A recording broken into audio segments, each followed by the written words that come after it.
అలాంటి వాడి జోలికి 40 ఏళ్ళు ఎవడు రాలా. వచ్చాడు బచ్చా, చూపిస్తా, వదిలిపెట్టను. ఏంటో ఆయన ప్లేస్ చరిత్రలో చూపించే బాధ్యత నాది.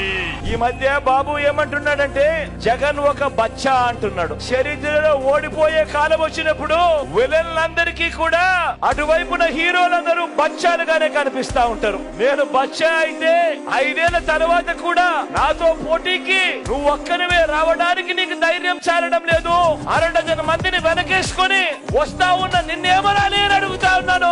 నేను బచ్చా అయితే ఈ 58 నెలల్లో నేను చేసిన మంచి, ఇంటింటికి చేసిన అభివృద్ధి నువ్వు 14 ఏళ్ళు సీఎం గా ఉన్నా కూడా ఎందుకు చేయలేకపోయావు అని అడుగుతా ఉన్నాను. బచ్చాను చూసి భయపడుతూ పొత్తుల కోసం ఎగబడతా ఉన్నావు అని అడుగుతా ఉన్నాను చంద్రబాబును.